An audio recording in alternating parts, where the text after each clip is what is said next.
The notification came at 4:47 p.m. on a Thursday. A company-wide email with the subject line, "Exciting leadership announcement." I was in the middle of closing a deal that would net the firm $3.2 million in annual recurring revenue. My 10th such deal that year. I opened the email and read the first line. "We are thrilled to announce that Blake Harrison will be joining our leadership team as Vice President of Strategic Partnerships." Blake Harrison, 26 years old. Stanford MBA. 2 years at the firm. 2 years. I had been there for 10. I didn't throw my laptop across the room. I didn't scream or storm into anyone's office. I closed the email, finished my call, sent the contract for legal review, and then I sat very still in my ergonomic chair and felt something inside me that had been straining for a decade finally snap. Not break, snap. Like a bone setting itself in a new, more useful position. This isn't a confession. It's a case study in what happens when institutions worship potential over performance, when they choose the narrative they want to believe over the evidence in front of them. This is about what happens when you spend 10 years playing by rules that were designed to keep you exactly where you are. My name is Rachel Morgan, and I'm 37 years old. For a decade, I was the backbone of Pinnacle Ventures, a mid-sized venture capital firm in San Francisco. I sourced deals. I closed deals. I built relationships that generated hundreds of millions in returns. I did everything they asked me to do, and I did it better than anyone else. And when it came time to promote someone to the executive team, they chose a child who had been there long enough to learn where the good coffee was kept. What you're about to hear is not a story about revenge. Revenge is emotional, sloppy, satisfying for about 10 minutes before the guilt sets in. This is about justice. This is about teaching an entire industry that there are consequences for mistaking pedigree for competence. This is about showing Blake Harrison, and everyone who enabled him, that when you humiliate someone who knows where all the bodies are buried, you better make damn sure they don't have a shovel. Some of you will think I'm a monster. Others will take notes. Either way, you'll keep listening. Because deep down, you want to know, if it happened to you, if you gave everything and they chose the golden boy over you anyway, would you have the spine to do what I did? Let me take you back so you understand how I became this person. I wasn't born ruthless. I was manufactured that way, one humiliation at a time. I grew up in Cupertino, California, in a modest 3-bedroom house that sat in the shadow of million-dollar estates. My parents were working-class Americans. My father was an engineer at a semiconductor company you've never heard of. My mother was a piano teacher who gave lessons in our living room for $20 an hour. We weren't poor, but we were adjacent to wealth in a way that teaches you exactly how the world works. I went to public school with kids whose parents were VPs at Apple and Google. Kids who got BMWs for their 16th birthdays and spent spring break in Maui. I wore the same rotation of 5 outfits and spent my weekends studying because excellence was the only currency my parents could give me to compete. "Rachel," my father would say, reviewing my report card with the intensity of a general studying battle plans. "In America, if you work harder than everyone else, if you are smarter, more dedicated, they will recognize you. They will reward you." He believed in meritocracy with the fervor of someone who had never seen it tested. I believed him because I was 12 and he was my father. I graduated valedictorian. I got into Berkeley on a full scholarship. I studied economics and finance, graduated summa cum laude, and got my first job at a boutique investment firm in 2010. Right as the economy was clawing its way out of the recession. I was 23 years old and convinced that if I worked hard enough, smart enough, I would be unstoppable. The first firm was called Summit Partners. Small, scrappy, hungry. I was one of 3 analysts. The other 2 were men, Tyler from Yale, whose father was a federal judge, and Marcus from Wharton, whose uncle sat on the board of a Fortune 500 company. Both perfectly competent. Neither exceptional. I outworked them both. I came in earlier, stayed later, took on the deals no one else wanted. I built financial models so detailed and accurate that partners would use them in pitch decks without changing a single number. I was excellent. And when it came time for promotions after 2 years, they promoted Tyler and Marcus to senior analyst. I was told I was doing great, but needed more seasoning. Seasoning. As if I were a piece of meat that needed to sit in the spice cabinet a little longer. I asked my manager what specifically I needed to do differently. He looked uncomfortable, adjusted his tie, and said, "You're a little too intense, Miranda. You need to work on being more approachable. People skills. People skills. The universal code for, You're not fun to drink with. I stayed at Summit for another year, watching Tyler and Marcus get invited to dinners I wasn't, client meetings I should have been in, golf trips that were mysteriously men only. Then I left for Pinnacle Ventures, a slightly larger firm with a reputation for being more progressive. I thought I was making a strategic move. I didn't realize I was just changing the scenery in the same play. Pinnacle Ventures was founded by three partners: Robert Sterling, whose family money dated back to railroad barons; Jennifer Walsh, a brilliant operator who had made her fortune in tech; and David Patterson, the ideas guy, who was better at networking than numbers. I joined as a senior associate in 2014. My job was to source investment opportunities, conduct due diligence, and manage portfolio companies. I was good at it. Better than good. In my first year, I brought in a SaaS company that returned 12x our investment. In year 2, I identified a healthcare AI startup that got acquired by a major pharma company for $400 million. I didn't just find good companies. I found companies that made other VCs cry when they saw the cap table. For 10 years, I was a machine. I worked 70-hour weeks. I missed weddings, birthdays, holidays. I canceled vacations. I dated sporadically and poorly because I was always thinking about the next deal, the next meeting, the next opportunity to prove I was indispensable. And I was rewarded in a way. My compensation increased steadily. I got the title bump from senior associate to principal. I was invited to important meetings. People respected my judgment. But I was never invited to become a partner. Every year, the conversation was the same. You're doing phenomenal work, Miranda. We see a future for you here. But we need to see X, Y, Z before we can have that conversation. The goalposts moved every single time. In 2022, they hired Blake Harrison straight out of Stanford Business School.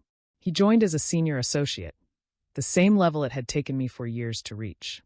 He was 24, charming, effortlessly confident in the way that men who have never been told no tend to be.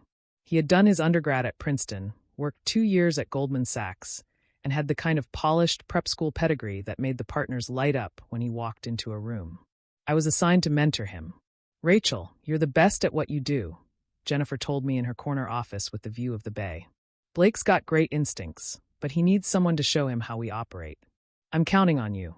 I should have said no. I should have seen what was happening. But I was a good soldier. I said yes. For 2 years, I taught Blake everything. I showed him how to read a term sheet, how to identify red flags in a founder's pitch, how to build relationships with entrepreneurs who'd been burned by VCs before. I introduced him to my network. I brought him to my meetings. I shared the strategies I'd spent a decade developing. He was smart, I'll give him that. He absorbed information like a sponge. He was also completely lacking in original thought. Every insight he had was something I'd taught him, repackaged in his slightly more palatable language. Every relationship he built was on the foundation I'd laid. And the partners loved him. They loved his energy. They loved that he played golf.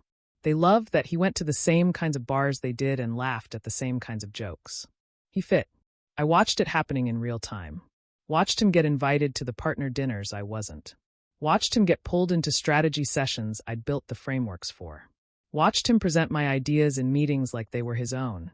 And watched the partners nod approvingly. I told myself it didn't matter. I told myself my work would speak for itself. And then came the email. "We are thrilled to announce that Connor Hayes will be joining our leadership team as Vice President of Strategic Partnerships." Not me. Not the woman who had generated over $500 million in returns. Not the woman who had trained him. Him. I sat in my office after reading that email, and I thought about my father's words. "If you work harder than everyone else, they will recognize you." He was wrong. They don't recognize hard work. They recognize their own reflection. And Connor Hayes, with his Stanford pedigree and his easy charm and his ability to talk about rowing without a trace of irony, was the reflection they wanted to see. I had spent 10 years being excellent. And it hadn't mattered. So I decided excellence wasn't enough anymore. I decided if they wanted to promote mediocrity, I would show them exactly what they'd chosen. I would take Connor's shiny new career and burn it down so thoroughly that no one in the industry would ever hire him again. And I would do it using nothing but the truth. Revenge requires emotion. Destruction requires strategy. I wasn't interested in feeling better. I was interested in outcomes. The Friday after the announcement, I went home, opened a bottle of wine I'd been saving for a celebration that would never come, and started making lists. Not angry lists, surgical ones. What did Connor have? A new title, a reputation, access to the partner's network, and my training. What did I have? 10 years of institutional knowledge, a Rolodex of every person who mattered in Silicon Valley venture capital, and a memory like a steel trap. I also had something Connor didn't. I knew every mistake he'd ever made because I'd been there to watch him make them. My plan had 3 phases. Phase 1, documentation. I would compile every instance of Connor's incompetence, every deal he'd fumbled, every time he'd presented my work as his own. I would build an airtight case that he was fundamentally unqualified for his new role. Phase 2, the whisper campaign. I would let the industry know, through careful strategic channels, that Connor Hayes was a fraud propped up by a firm desperate to maintain a certain image. Phase 3, the catalyst. I would create a situation where Connor's incompetence would be so publicly, undeniably exposed that no amount of pedigree or charm could save him. I started with Phase 1 immediately. I had kept everything. Every email, every Slack message, every presentation deck. I spent that entire weekend building a timeline. I created a private spreadsheet with 4 columns: date, event, Connor's role, actual outcome. March 2023. Connor pitched a fintech startup to the partnership as a game-changing opportunity. The company had no clear path to profitability, a toxic founder, and was burning cash at an unsustainable rate. I had sent him a detailed memo explaining why we should pass. He presented anyway, leaving out my concerns. The partners were impressed. We passed on the deal. 6 months later, the company raised a Series B led by Sequoia and was now valued at $800 million. June 2023. Connor was leading due diligence on a healthcare data company. He missed a critical regulatory issue that would have torpedoed the deal. I caught it 3 days before we were supposed to close and sent him a memo marked urgent. He presented the findings to the partners as if he'd discovered them himself. The deal closed successfully. I had the receipts. November 2023. Connor gave a presentation to limited partners about our portfolio strategy. 60% of the slides were directly copied from a deck I'd created 3 months earlier. I had the original files time-stamped. I had dozens of examples. Dozens. A comprehensive portrait of a man who was very good at taking credit and very bad at actually doing the work. But documentation alone wouldn't be enough. Connor had something more powerful than competence. He had the partner's affection. They wanted to believe in him. People protect their investments, especially when their ego is involved. I needed to change the narrative. I needed to make them doubt. That's when I started Phase 2, the whisper campaign. I've spent 10 years building relationships in this industry. I know everyone. Portfolio company founders, angel investors, other VCs, journalists who cover the tech scene, recruiters who place executives. And I know how to plant a seed so carefully that people think it grew there naturally. I started with coffee meetings. Old friends, former colleagues, people I'd helped over the years. I'd casually mention Connor's promotion, let them congratulate me on having such a promising mentee, and then I'd pause. Yeah, I'd say, my tone carefully neutral. It's interesting timing. I hope he's ready for it. What do you mean? Oh, nothing specific. Just, you know how it is when someone moves up too fast. There's a learning curve. I'm sure he'll figure it out. I never said anything directly damaging. I just raised questions, created doubt, let them wonder. With journalists, I was more strategic. I'd have lunch with a reporter from TechCrunch, someone I'd given good scoops to in the past, and I'd mention offhand that Greystone's recent promotion was generating some interesting conversations in the Valley. Oh, they'd say, leaning in. Just that it's a very bold choice.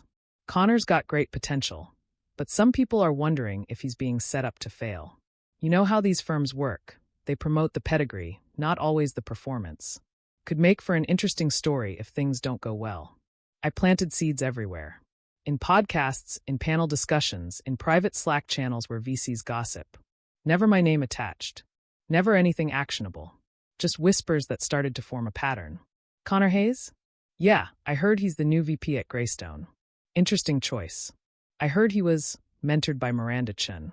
Wonder what she thinks about it. The whispers worked. Within 3 weeks, I started hearing them come back to me through different channels. A founder I knew mentioned hearing that Greystone's new VP was controversial. A recruiter asked me point blank if Connor was any good because they'd heard mixed things. I smiled and said he had potential. Let them draw their own conclusions. But whispers only get you so far. To truly destroy someone's career, you need a spectacular public failure. You need a moment so undeniable that no amount of spin can save them. I needed to engineer Connor's Waterloo. The opportunity came in January 2025, 3 months after Connor's promotion. Greystone had been courting a company called Axiom Dynamics for almost 2 years. Axiom was a cybersecurity AI startup founded by a brilliant engineer named Dr. Sarah Voss. The company had incredible technology, a growing client base, and was preparing to raise a Series C, likely their last round before going public. Every major VC in the Valley wanted in. Sequoia, Andreessen Horowitz, Benchmark, they were all circling. Axiom would be a crown jewel in anyone's portfolio. For Greystone, landing them would be the deal of the decade. I had been cultivating the relationship with Sarah Voss for 18 months. We'd had dozens of meetings, calls, dinners. I'd helped her think through her hiring strategy, introduced her to potential board members, given her advice on nothing because I believed in her vision. We'd built trust. 2 weeks after Connor's promotion, Richard Greystone pulled me into his office. "Miranda, we need you to transition the Axiom relationship to Connor." I kept my face perfectly neutral. "Why?" "Connor's going to be taking the lead on all our major enterprise deals going forward. It's a big opportunity for him to prove himself. You'll still be involved, obviously, but he'll be the primary relationship owner." Translation: we're giving your deal to the golden boy so he can look good. I could have fought it. I could have argued that you don't reassign a relationship this delicate at such a critical moment. But I didn't, because I realized this was exactly what I needed. I smiled. "Of course. Happy to support Connor however I can." Richard looked relieved. "Knew we could count on you, Miranda. You're a team player." I spent the next week doing something I'd never done before. I deliberately set Connor up to fail. I briefed him on Axiom, but I left out critical details. I told him about Sarah's background, her technical expertise, her vision for the company. I didn't tell him about her pet peeves, that she hated VCs who talked over her, that she was deeply skeptical of firms that didn't do their technical homework, that she'd walked away from term sheets before because she sensed condescension. I gave him my notes, but I organized them poorly. I gave him data, but I didn't give him context. And then I called Sarah. "Sarah, I wanted to give you a heads up. Greystone is transitioning the relationship lead to someone new, Connor Hayes.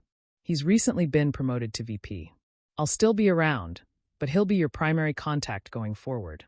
There was a long pause. "I don't understand. We've been working together for over a year. Why the change?" "Firm politics," I said carefully. "Connor's great, he's just very new to this level. But I'm confident he'll do his best." Another pause. "Miranda, you know I trust you. I don't know this Connor person. I understand. Just give him a chance. I'll make sure he's prepared." I didn't make sure he was prepared. I made sure he was just prepared enough to be confident and not prepared enough to succeed. The first meeting between Connor and Sarah was a disaster, though you wouldn't have known it from Connor's debrief to the partners. I sat in on the video call, camera off, ostensibly there for support. Connor opened with the classic VC move, talking about Greystone's portfolio, our track record, our value add. He used phrases like, "We can help you scale," and "leverage our network." Sarah's face was polite, but I could see her shut down in real time. She asked him a technical question about how he'd evaluated their encryption protocol. Connor fumbled, gave a vague answer about best-in-class security, and tried to redirect to business model discussion. She asked 3 more technical questions. He whiffed on all of them. After 45 minutes, Sarah thanked him for his time and said she'd think about next steps. Connor got off the call beaming. "I think that went really well." She seemed engaged. "Definitely," I said. "She asks a lot of questions when she's interested." He believed me because he wanted to. I called Sarah that evening. "How'd it go?" "Miranda," she said, her voice tired. "Is that really the person Greystone thinks should be leading this relationship?" "He's new to the role," I said carefully. "Still finding his footing. He didn't understand our tech at all. He couldn't answer basic questions. And he talked to me like I was a first-time founder who needed to be educated about how venture capital works. I've raised $60 million, Miranda. I know how this works." "I hear you. Look, would it help if I stayed more involved? I can make sure the next conversation goes better. Honestly, I'd rather just work with you. Can we make that happen?" "I can try, but Connor's the relationship owner now. Firm decision. Then I think we might need to reconsider Greystone's participation in the round. Perfect. I went to Richard the next morning. We might have a problem with Axiom. His head snapped up. What kind of problem? Sarah seemed hesitant after the meeting with Connor. She's been asking if I can stay more involved. Why? What happened? Nothing specific. I think she's just used to working with me. You know how founders can be about relationship changes. Richard frowned. Connor said the meeting went well. It did. I lied smoothly. I think Sarah's just nervous about the transition. I told her Connor's great, and she should give him time. Good. Keep me posted. Connor, oblivious to the ticking time bomb he was sitting on, kept trying. He scheduled 3 more calls with Sarah over the next month. Each one went progressively worse. She grew colder, more skeptical, more distant. I kept giving Connor just enough guidance to keep him confident. She's tough, but she's starting to come around, I'd tell him. Just keep building the relationship. And then I made my final move. I told Sarah I was leaving Greystone. It wasn't public yet. The partners didn't even know. But I called Sarah and told her I'd decided to move on, that I was exploring other opportunities, and that I wanted to make sure she was taken care of before I left. You're leaving? She said, shock in her voice. Yeah, it's time. But I want to make sure you're comfortable with Connor before I go. Can I come up to Palo Alto? I want to do a proper handoff, just the 3 of us. She agreed. The meeting was scheduled for March 15th, 2025.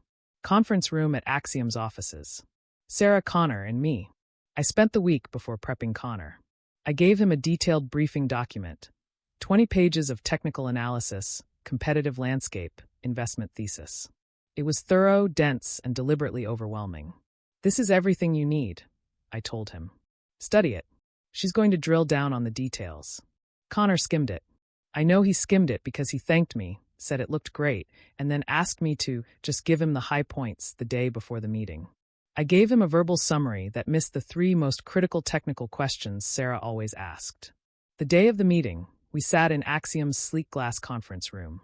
Sarah was there with her CTO, a quiet woman named Dr. Lin Chen who rarely spoke but noticed everything. Connor opened with confidence. He talked about Greystone's excitement, our commitment, our vision for the partnership. Then Sarah started asking questions. Technical questions. Strategic questions. Questions about our diligence process, our understanding of their competitive moat, our thesis on the cybersecurity market. Connor stumbled. He recovered, fumbled again. He tried to redirect to higher-level discussion. Sarah pressed harder. Connor, she said, her voice measured. Can you explain how you evaluated our zero-knowledge architecture versus traditional encryption models? He couldn't. He gave some vague answer about robust security frameworks. Sarah turned to me. Miranda, can you answer that? I could. I spent 5 minutes laying out exactly how their architecture was differentiated, why it mattered, what the competitive implications were. Sarah nodded, then turned back to Connor. Did you read the technical appendix we sent last month? Connor hesitated. I reviewed the high-level findings. Did you read the appendix? I skimmed it. The room went quiet. Sarah closed her laptop. Connor, I appreciate your time, but I don't think this is going to work. Connor's face went pale. What do you mean? I mean Greystone isn't going to be part of this round. We've been having conversations with other firms who actually understand what we're building. I need partners who do their homework. Connor looked at me, panicked. I kept my face neutral. Sarah, Connor said, his voice strained. I understand there's been a transition, but the transition isn't the problem. The problem is competence. Miranda knows our business inside and out. You've spent 6 weeks trying to get up to speed, and you still can't answer basic questions about our technology. That tells me everything I need to know. She stood up. I'll let Richard know our decision directly. Dr. Chen followed her out. Connor and I sat in that conference room alone. What just happened? Connor said. She passed on the deal, I said quietly. I know that. Why? The meeting was going fine until she asked you technical questions you couldn't answer because you didn't read the materials I gave you. His face flushed. You said to focus on the high-level strategy. No, I said the document had everything you needed. You chose not to read it. I stood up and gathered my things. Miranda, you have to fix this. Call Sarah. Tell her I'll do better. I'll read everything, Connor, I said, looking at him with something close to pity. Sarah doesn't care if you'll do better. She cares that you weren't good enough when it mattered. You lost the deal. That's on you. I walked out of that conference room, and I felt nothing but cold, perfect satisfaction. The fallout from the Axiom deal was spectacular. Sarah called Richard Greystone personally to tell him Greystone was out of the Series C. She was professional but clear. She'd lost confidence in the firm's ability to support her at the level she needed. She didn't name Connor specifically. She didn't have to. Everyone knew he'd been leading the relationship. Richard called an emergency partner meeting. I wasn't invited, but Connor was. He spent 3 hours getting eviscerated. I heard about it from Jennifer, who pulled me aside the next day looking exhausted. "Miranda, what the hell happened with Axiom?" "Connor wasn't prepared," I said simply. Sarah asked technical questions he couldn't answer. She lost confidence. "Why didn't you step in?" I tried to prep him. I gave him a comprehensive briefing document. He didn't read it. Jennifer closed her eyes. "This is a disaster. We've been working on that deal for 2 years. "I know." Richard is furious. He's questioning whether Connor's ready for this role. I said nothing. "You should have been leading that relationship," Jennifer said quietly. "I thought that too," I replied. "But here's the thing about engineering someone's downfall. You have to be patient. You have to wait for the dominoes to fall naturally. Because I wasn't done. Losing Axiom was bad for Connor. What happened next was worse. Remember that whisper campaign I'd been running? It was about to pay dividends. Within a week of the Axiom news getting out, I started hearing things. Other VCs were talking. Word spreads fast in Silicon Valley. Everyone knows everyone, and no one can resist gossip about a spectacular failure. A reporter from The Information reached out to me. "Miranda, I'm working on a piece about Greystone's recent promotion strategy. Off the record, is there tension there?" I couldn't comment on internal dynamics, I said carefully. But I will say that leadership transitions can be challenging, especially when they happen quickly. The article ran 2 weeks later. It didn't name Connor specifically, but it painted a picture. A firm promoting based on pedigree rather than performance, sidelining senior talent in favor of younger, less experienced partners. It included anonymous quotes from sources familiar with Greystone's operations. I wasn't the only source, but I'd given the reporter just enough to make them dig deeper. Connor tried to recover. He took on other deals, worked longer hours, tried to prove himself. But the reputation damage was done. Founders started requesting to work with other partners. Limited partners started asking questions. The whispers got louder.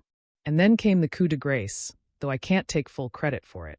That was just karma or incompetence finally catching up. In May 2025, 3 months after Axiom, Connor was leading a deal with a logistics AI company. Big opportunity, competitive round, multiple term sheets on the table. Connor was determined to prove himself.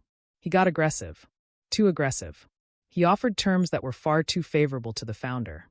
Terms that gave away board control, that had weak protective provisions, that Greystone's counsel flagged as problematic.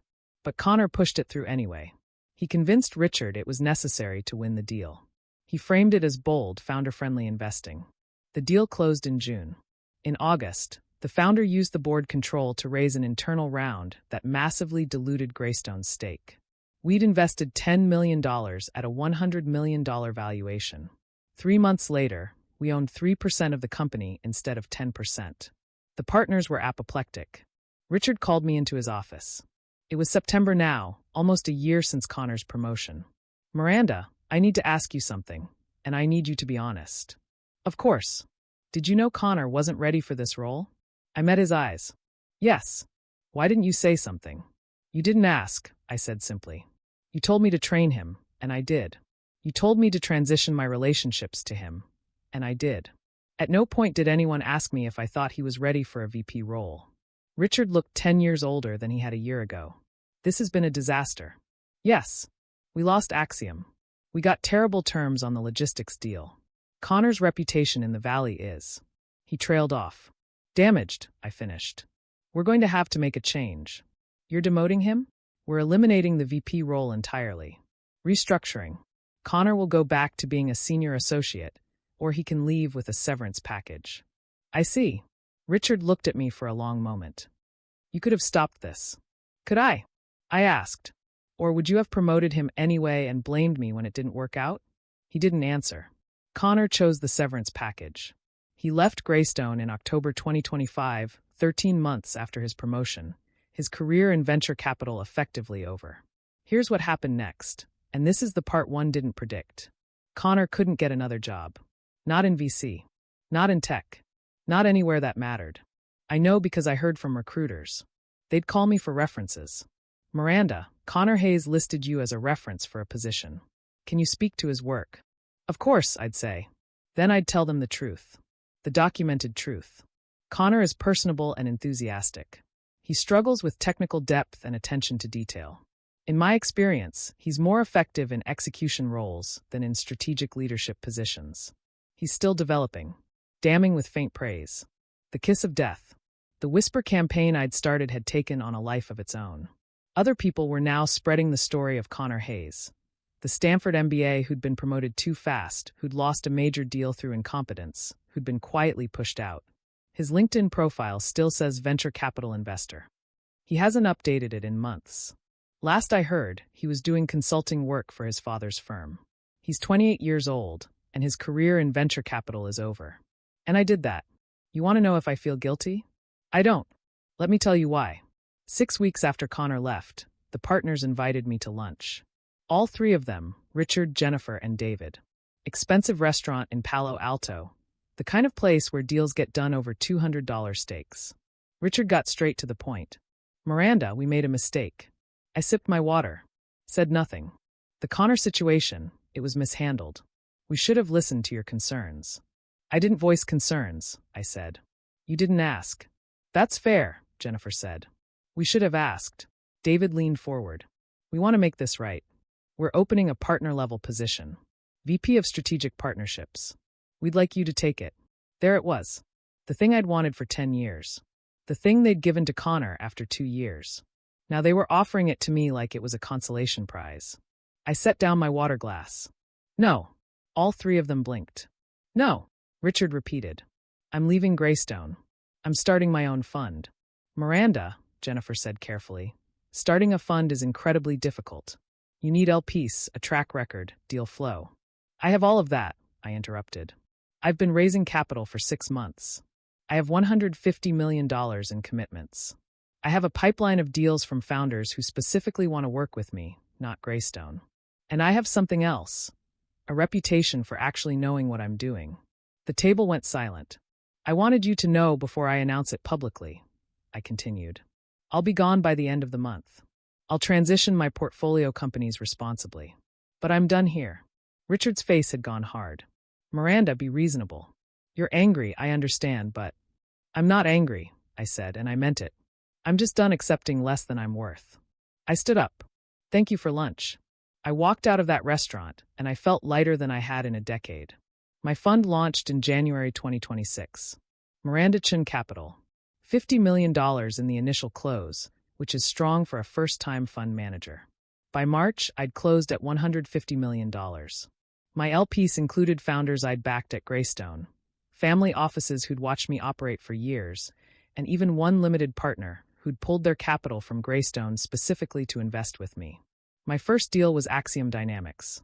Sarah Voss called me the day my fund was announced. I heard you're out on your own, she said. I am. We're doing a small extension to the Series C, 20 million. I'm saving 10 of it for you if you want it. I want it. That deal alone will return 15x when Axiom goes public next year. It will make my fund's reputation before we're even 2 years old. Connor, meanwhile, is nowhere. I checked recently. Couldn't help myself. His LinkedIn shows independent consultant. His Twitter has gone quiet. The last time someone mentioned him in my presence was at a conference 6 months ago, when a founder asked if I'd heard what happened to that guy from Greystone who flamed out. I said I'd heard something about it. Changed the subject. Here's what I've learned. The world doesn't care about your intentions. It doesn't care about fairness. It doesn't care how hard you worked or how much you sacrificed. The world cares about outcomes and narratives. I could have spent another 10 years at Greystone waiting for them to recognize my value. I could have swallowed my anger and mentored Connor into being a decent VP, making my replacement successful while I remained invisible. Or I could do what I did. I documented everything. I told the truth, selectively, strategically, but always the truth. I let Connor's own incompetence destroy him. I didn't forge anything. I didn't lie about his performance. I simply stopped protecting him from the consequences of his own mediocrity. And when the industry asked me about him, I gave them accurate assessments. When reporters asked about Greystone's culture, I gave them documented facts. When founders asked if they should take Connor seriously, I gave them information they needed to make informed decisions. Was it ruthless? Yes. Was it unfair? No more unfair than giving a 26-year-old with 2 years of experience a VP title over someone with 10 years and a proven track record. Here's the thing nobody wants to admit. The system was already ruthless.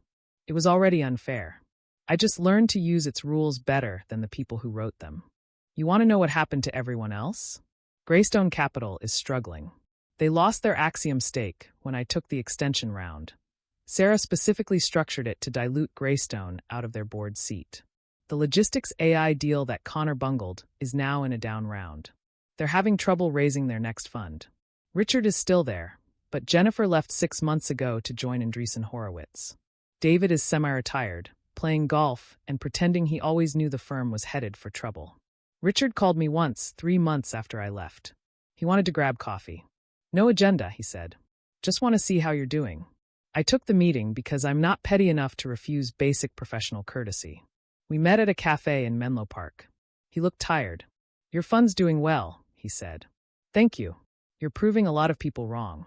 I'm proving that I was right all along, I corrected. There's a difference. He stirred his coffee. I want to apologize. For the Connor situation. For not promoting you when we should have. For taking you for granted. Okay. That's it? Just okay. What do you want me to say, Richard? That I forgive you? That I understand. I spent 10 years making you and your partners wealthy while you made me feel like I needed to prove myself just one more time.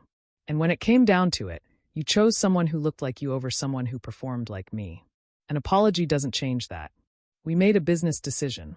And I made one too, I interrupted. I decided my business was worth more than your approval. I decided that building my own thing was better than waiting for you to let me into your club. You didn't just lose an employee, Richard. You lost your best investor and you handed your competitor, me, a reason to destroy you in the market. His face hardened. Is that what you're trying to do? Destroy us? No, I said honestly. I'm trying to build something great. If that happens to hurt Greystone, that's just a side effect of competition. You taught me that. You just never thought I'd be competing with you. We finished our coffee in silence. I paid for both of us and left. I haven't spoken to him since. I saw Connor one more time. It was unplanned. One of those awkward Silicon Valley coincidences where everyone eventually crosses paths at the same handful of restaurants and coffee shops. It was August 2026, 18 months after his promotion, 6 months after he'd left Greystone. I was having breakfast at a cafe in Palo Alto with a founder I was courting. Connor walked in, saw me, and froze. I could have ignored him, but I didn't. I excused myself from my table and walked over to where he was standing near the door. Connor. Miranda. His voice was tight.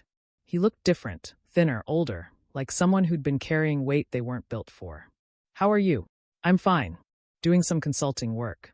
Figuring out my next move. We both knew that was a lie. Good, I said. I'm glad you're landing on your feet. He looked at me for a long moment. Are you? Are you actually glad? I tilted my head. Why wouldn't I be? Because you destroyed my career, Miranda. You knew I wasn't ready for that role. You set me up to fail, and then you watched me burn. People were starting to look at us. I kept my voice low and even. I didn't set you up for anything.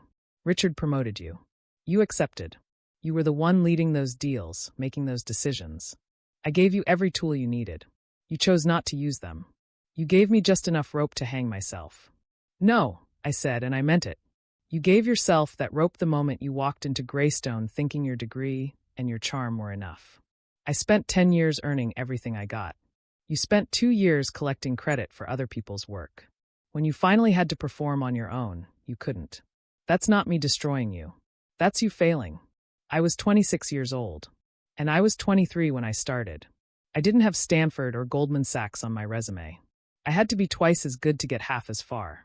You had every advantage in the world, and you still couldn't deliver. So don't stand here and blame me because the industry figured out what I knew all along. You're not good enough. His face went pale. You're a monster. Maybe, I said. Or maybe I'm just someone who got tired of being stepped on. You never even asked yourself if you deserved that promotion, did you? You just took it because it was offered. You never once thought about the person who'd been doing that job for years while you were still in business school. You never thought you might owe me something. You just saw an opportunity and you took it. I didn't ask them to promote me over you. But you didn't turn it down either. You didn't say maybe Miranda should get this first. You didn't question whether you were ready. You just assumed you deserved it because people like you always assume they deserve things. Silence. What do you want from me? Connor asked finally. An apology? Some acknowledgement that you were wronged? Would that make you feel better? I don't want anything from you, Connor. I already took everything that mattered. I have my fund. I have my reputation. I have the career I built. What do you have? He didn't answer. That's what I thought, I said. I turned to walk back to my table, then paused. One more thing. When people ask me about you, and they do sometimes, I tell them the truth. That you're smart, enthusiastic, and not ready for senior leadership. I could lie. I could be generous. But I figure you deserve the same honesty you showed me when you presented my work as your own for 2 years. I walked away, sat back down with my founder, finished my pitch. Connor left without ordering anything. Late at night, when I'm alone in my apartment with the city lights stretching out below me, I think about what I've become. I think about my father, who believed in meritocracy until the day he died. He never got promoted to senior engineer. Worked at the same level for 32 years, watching younger, less experienced people manage him. He told himself it was okay because he was good at what he did. That excellence was its own reward. He died thinking he'd lived a good life. He died never knowing that the system he believed in had used him and discarded him. I think about younger Miranda, the one who showed up at Elevation Partners with a Goodwill suit and a Berkeley degree, convinced that hard work would be enough. The one who believed that if she just proved herself one more time, they'd finally see her value. That Miranda is gone. She died in small pieces over 10 years, killed slowly by every passed-over promotion, every credited idea stolen, every "you're too intense, and you need more seasoning, and we're going with someone else." In her place is someone harder, colder, someone who understands that the world is not a meritocracy, it's a game. And the people who win are not the ones who work the hardest. They're the ones who understand the rules and use them without mercy. I destroyed Connor Hayes' career. Methodically, strategically, and with full awareness of what I was doing. I documented his failures, amplified them, ensured that everyone who mattered knew he was a fraud. And I'd do it again. Because here's what I've learned. Forgiveness is a luxury for people who can afford to be stepped on. Mercy is what the powerful offer when it costs them nothing. I was neither powerful nor wealthy. I was competent, experienced, and invisible. So I made myself visible the only way that works in Silicon Valley. I won. I built something that couldn't be ignored. And I did it by removing the person who was standing in my way. Do I regret Connor's pain? No. He's young. He's wealthy. He'll figure something out. Maybe he'll learn humility. Maybe he'll go into his father's business and be perfectly happy. Maybe he'll spend the rest of his life telling people about the crazy woman who destroyed him for no reason. I don't care. Because the alternative was spending another decade making other people rich while they looked past me for the next Connor Hayes. The alternative was ending up like my father, excellent, invisible, and ultimately irrelevant. I chose a different path. I chose to be the villain in Connor's story, so I could be the hero of my own. So here's what I need you to tell me. Was I wrong? Think about it carefully.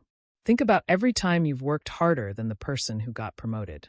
Every time you've trained your own replacement. Every time you've been told, maybe next time, while watching mediocrity get rewarded. Would you really have done differently? Would you have smiled and mentored Connor into being the successful VP while you remained his invisible support system? Would you have clapped at the company meeting where they announced his promotion and gone home and felt good about being a team player? Or would you have done exactly what I did? Documented the failures, positioned yourself strategically, let incompetence reveal itself, and built your own future on the ruins of someone else's unearned opportunity? I know what you're thinking.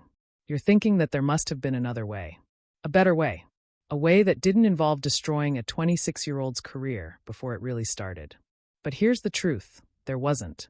The system that promoted Connor over me isn't designed to reward fairness. It's designed to reward proximity to power. Connor looked like the partners. He talked like them. He played golf and went to Stanford and knew how to make them feel good about themselves. I was the worker, the grinder, The one who delivered results but didn't fit the image they wanted to project. In a fair world, competence would have been enough. But we don't live in a fair world. We live in a world where perception matters more than performance, where pedigree matters more than results, where being liked matters more than being good. So I stopped playing by fair world rules. I started playing by real world rules. And I won. Connor lost his career. I built an empire. Which one of us made the right choice? If this story made you uncomfortable, if it made you question yourself, if it made you wonder what you'd do in my position, good. That means you're paying attention. Subscribe if you want to hear more stories about what happens when people stop pretending the world is fair and start playing the game as it actually exists. Because here's the thing nobody wants to say out loud. The world is full of Connors. People who get opportunities they didn't earn, promotions they don't deserve, success they didn't build. They get these things because they look right, sound right, went to the right schools, know the right people. And the world is full of Mirandas. People who do the work, deliver the results, and get passed over for someone's nephew or someone's Stanford buddy or someone who just fits better with the team culture. Most Mirandas stay quiet. They keep their heads down. They tell themselves that eventually, hard work will be rewarded. They believe in meritocracy, even as the evidence piles up that meritocracy is a myth. I'm not most Mirandas. I'm the Miranda who decided that if the system wasn't going to work for me, I'd make the system work against everyone who benefited from it at my expense. Connor Hayes is 28 years old with a dead career and a Stanford MBA he can't monetize. That's not a tragedy. That's justice. Richard Greystone is running a failing venture capital firm because he lost his best investor and his best deal flow. That's not revenge. That's consequence. And I'm running a $150 million fund that will be worth $1 billion in 5 years because I stopped waiting for permission and started taking what I earned. So tell me in the comments, am I the villain? Or am I just the only person in this story who is willing to tell the truth? Hit subscribe. Hit like. Share this with everyone who's ever been passed over for a promotion they deserved. Share it with everyone who's ever trained their own replacement. Share it with everyone who's ever been told they're not quite ready while watching mediocrity get rewarded. Because maybe, just maybe, there are more Mirandas out there who need to hear that it's okay to stop being nice and start being strategic. The world doesn't reward fairness. It rewards power. And I'm done pretending otherwise. My name is Miranda Chin. I destroyed a man's career using nothing but the truth and strategic patience. And I'd do it again tomorrow. Because in the end, the only question that matters is this. Do you want to be right or do you want to win? I chose to win. What will you choose?